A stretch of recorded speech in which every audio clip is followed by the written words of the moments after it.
Gunakan uang palsu senilai 14 juta rupiah untuk membeli sepeda motor, warga asal Banyuwangi ditangkap tim Resmo Polresta Denpasar. Untuk mengelabui korbannya, pelaku sengaja bertransaksi pada malam hari.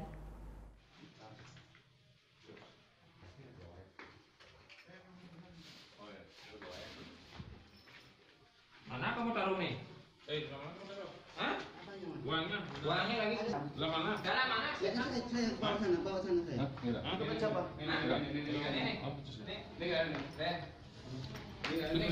Beginilah situasi penangkapan tersangka Muhammad Rohim di sebuah hotel yang ada di seputaran Denpasar pada Rabu 24 Januari kemarin oleh jajaran Satreskrim Polresta Denpasar. Tersangka ditangkap karena telah melakukan penipuan dengan menggunakan uang palsu. Dari hasil penggeledahan, polisi menemukan uang palsu pecahan 100.000 sebanyak 193 lembar dan uang tunai sebanyak 4 juta rupiah.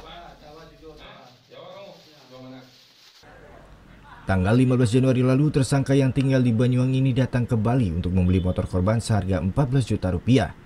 Namun saat itu korban tidak sadar jika uang yang diterimanya adalah uang palsu.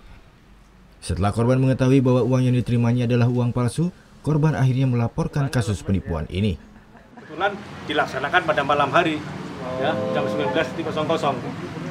Ya, mungkin kondisinya gelap, ya, sehingga korban tidak tahu bahwa ini uang Motor hasil penipuan tersebut oleh tersangka dijual kembali seharga Rp13.800.000. Menurut keterangan tersangka, uang palsu tersebut dia beli dari temannya. Tersangka membeli uang palsu senilai 30 juta dengan harga 10 juta rupiah.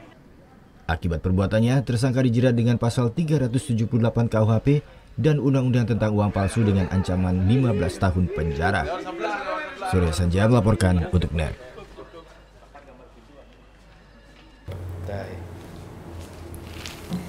Udah selesai kan nontonnya? Nah, jadi jangan lupa buat like, komen, dan subscribe ya.